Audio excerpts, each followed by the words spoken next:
Ces derniers temps, on pourrait dire ces derniers mois, ou même on pourrait remonter à quelques années, il semble qu'il y a en Europe, après une vague de gouvernement plutôt, on va dire, centre ou centre socialiste, ou centre droit mais pas trop extrême, eh bien il semble ces derniers temps que soit les partis de droite mais très à droite, ou que carrément des gouvernements basculent vers la droite très à droite. Alors je pense en particulier à l'Italie, mais je pense également à l'Espagne, où même si le parti très à droite n'est pas passé, eh bien il a quand même fait un score qui a attiré l'attention un peu de tous les autres pays. Et je pense aussi à l'Allemagne, où on voit régulièrement des événements, de petits événements ou de petites manifestations qui dénotent une présence forte des partis de droite très à droite. Alors, je voudrais interroger le tarot à ce sujet pour savoir ce qu'il en est justement de cette droite très à droite. J'hésite à dire extrême droite parce qu'extrême droite, on va associer ça à des idées assez nauséabondes et j'ai pas du tout envie de stigmatiser qui que ce soit. Ma foi, tout le monde a le droit d'avoir ses opinions, qu'elles soient à droite, à gauche, au centre ou aux extrêmes, pourquoi pas. Ma foi, après tout, c'est comme ça dans un pays libre. On a le droit d'avoir les opinions qu'on veut. Mais je voudrais juste savoir ce que les cartes peuvent me dire de cette poussée plus récente de la droite en Europe. J'interroge le tarot de Marseille.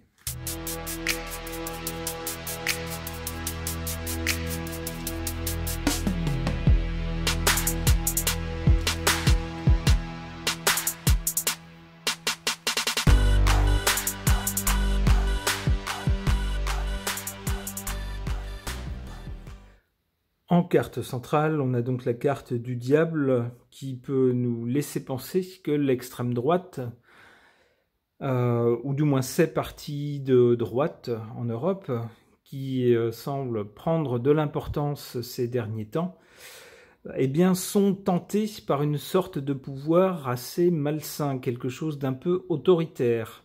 C'est ce que suggère le diable.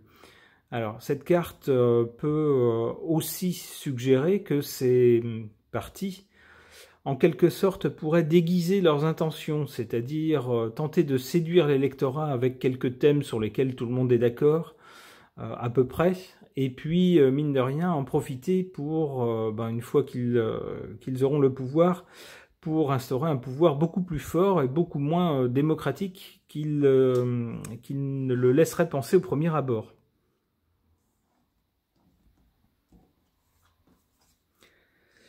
Du côté de la cause, ici, avec l'ermite, on a une sorte de traversée du désert pour l'extrême droite jusqu'à la période actuelle. Avec cette carte de l'ermite, on a vraiment une idée du temps. L'idée que, pour ces parties-là, le temps, comment dire, le contexte n'était pas propice à une prise de pouvoir ou à une montée en puissance, et qu'il leur a fallu attendre leur heure. C'est un peu le symbolisme de l'ermite qui poursuit sa quête, qui tient bon dans le temps. Et c'est ce qu'on a vu. Alors en France, on a un célèbre parti qu'on dit d'extrême droite, même si il y a des groupuscules qui sont encore plus extrêmes. Mais bon, on va le dire comme ça, qui a attendu, qui attend toujours d'ailleurs son heure, même s'il a toujours un soutien non négligeable. Eh bien, il semble que à présent, le temps soit venu pour ces partis-là, on le voit avec le diable, de tenter de séduire la population sur certains thèmes pour pouvoir parvenir au pouvoir. Pour ne plus faire que de la figuration et attendre l'horreur, mais pour pouvoir faire quelque chose de concret. Et alors avec cette carte de l'empereur du côté de l'avenir, j'ai tendance à penser qu'ils y parviendront.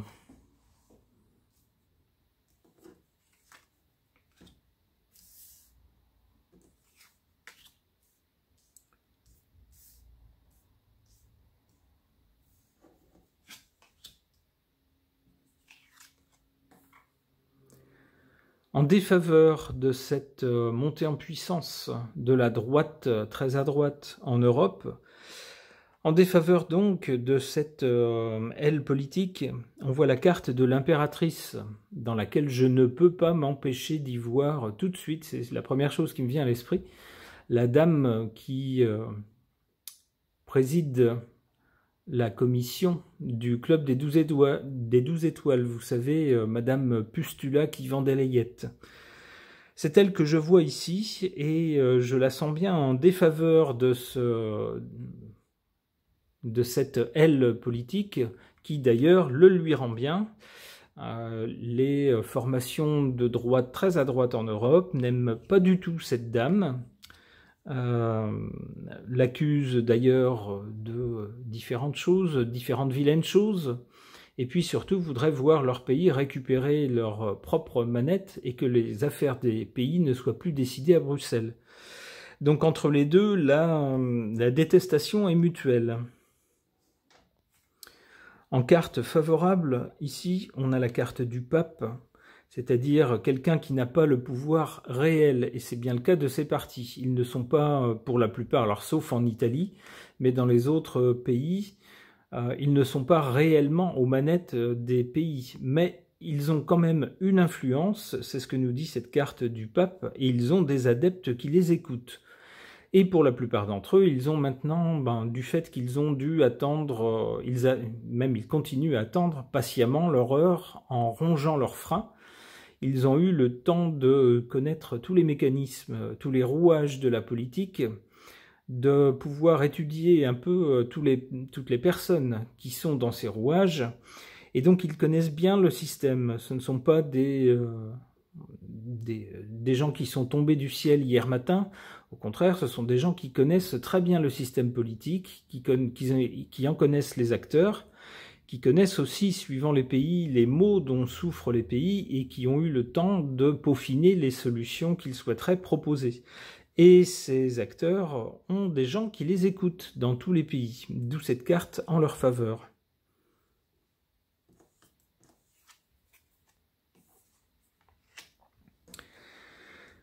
Alors, si ces partis parviennent à accéder au pouvoir, ce que je pense, étant donné la carte de l'empereur, on voit avec la carte de la force que, voilà, la première chose qu'ils vont faire, s'ils accèdent au pouvoir, ça sera montrer les muscles et dire, c'est nous qui commandons, et maintenant, ça va marcher ou pas?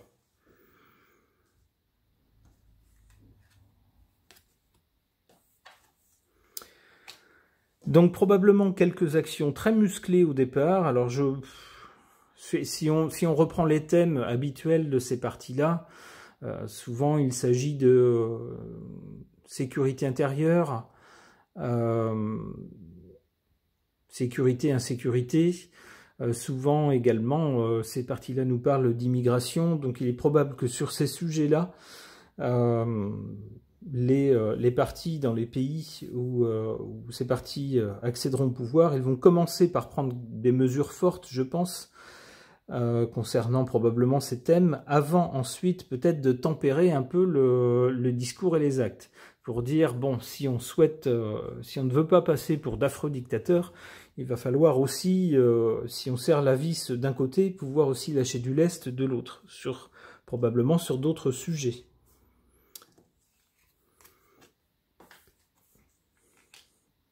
Avec le chariot, on voit la présence forte de l'armée ou de la police. Allez, une dernière carte. J'aimerais savoir ce que ça va donner sur le long terme. L'amoureux. Alors l'amoureux, ça laisse une impression mitigée. Il y a des discussions, des choix à faire. On hésite. On discute, on parlemente, on pèse le pour et le contre. C'est le sens de cette carte de l'amoureux. Alors peut-être que dans ce que feront ces partis, s'ils accèdent au pouvoir, dans les choses qu'ils auront faites, il y aura du pour et du contre, évidemment, comme à chaque fois, comme dans chaque type de gouvernement, rien n'est jamais à 100% mauvais. Mais rien n'est jamais à 100% satisfaisant. Il y aura donc à un moment donné un bilan à tirer, et ça sera bien évidemment les populations qui décideront quelle suite elles souhaitent donner à ces gouvernements. Ok. Concernant la droite dite extrême qui semble prendre de l'importance ces derniers temps en Europe, j'interroge l'oracle G.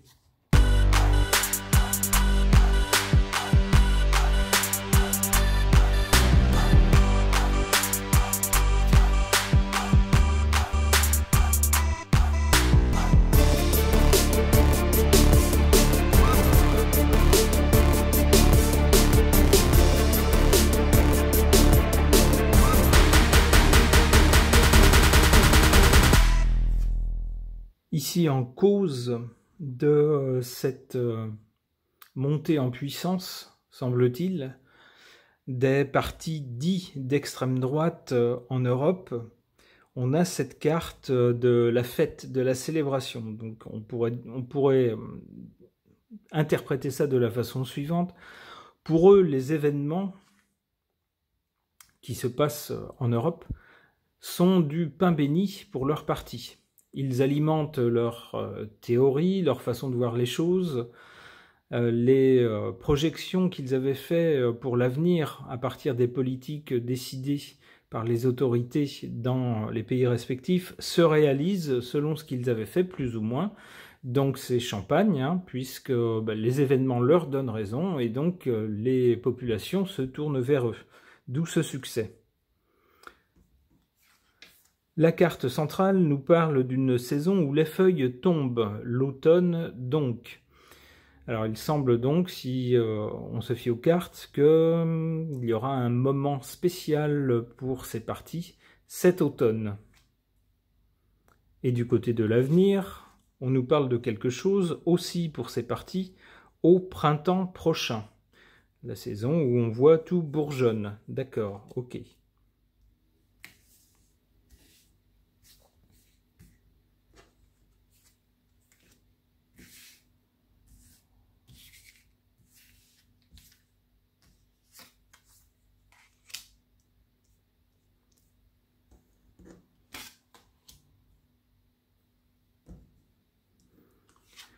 On aura décidément toutes les saisons, puisque voici l'hiver. L'hiver qui, ici, semble être en défaveur de ces parties. Alors, on ne sait pas pourquoi.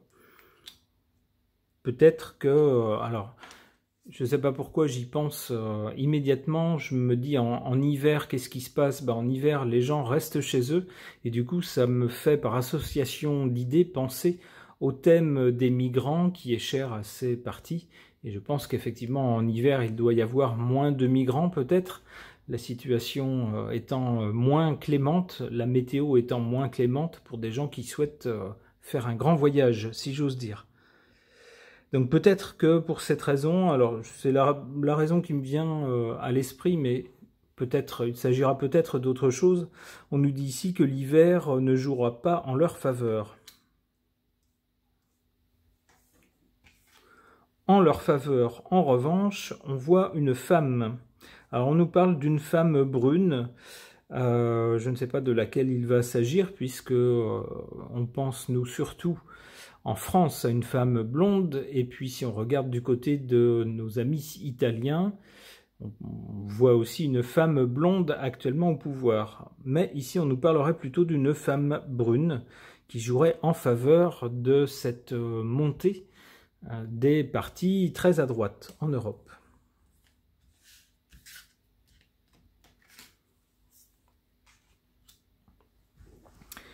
Gag, il fallait que ça sorte, bien sûr. Alors voici ici l'été. Alors printemps-été, c'est quasiment un catalogue. On nous parle donc pour l'avenir de ces mouvements ou de ces partis très à droite en Europe, d'abord du printemps. Il va se passer quelque chose pour eux au printemps, puis on le voit ici en été avec les feuillages qui sont complètement développés. On a donc l'impression d'une évolution dans le temps. Alors une évolution, d'accord, mais dans quel sens? Qui concerne quoi? Qui nous dit quoi? Alors, ici, on nous parle de la Lune. La Lune peut concerner les populations ou les groupes de populations. Il peut également s'agir d'une phase de 30 jours, donc d'un mois. Ok, alors ça ne nous en dit toujours pas plus. Sur des questions de santé. Ah ah. Peut-être que, alors bon, je ne vous fais pas de dessin plus explicite que celui-ci, en particulier avec l'objet qui figure en bas de cette carte. Je vous la montre d'un peu plus près. Voilà, vous avez compris. Peut-être que ces groupes-là sauront faire entendre leur voix par rapport à la crise que nous avons connue et pour laquelle subsistent beaucoup de zones d'ombre. Alors des zones d'ombre par rapport, par exemple, à la façon dont certains contrats ont été négociés, qui restent inédites jusque-là, et pour lesquels on souhaiterait toujours avoir des précisions, au moins savoir ce qui a été conclu, ce qui n'est toujours pas le cas d'ailleurs. Donc peut-être que ces parties-là parviendront à obtenir quelque chose à ce sujet. Il est possible également que ce qu'ils soulèvent, les sujets qu'ils soulèvent, soient en lien avec la crise que nous avons connue pendant 2 ans, et dont pour certains, alors je n'affirme rien bien sûr, hein, je n'ai aucun fait qui permet d'affirmer quelque chose, mais en tout cas pour certains, cette crise n'est pas totalement finie puisqu'elle aurait des conséquences dans les vies des personnes, en particulier dans le domaine de la santé. Donc peut-être que ces formations, on va dire, de droite, très à droite, parviendront à obtenir quelque chose à ce sujet. Alors on nous dit d'abord au printemps, puis plus certainement en été, concernant les populations et la santé des populations. Ok, bon, voilà déjà quelque chose d'un peu plus cohérent. Ok. Nous verrons bien si les faits donnent raison à cette interprétation ou pas. Ce tirage est maintenant terminé, merci de l'avoir suivi.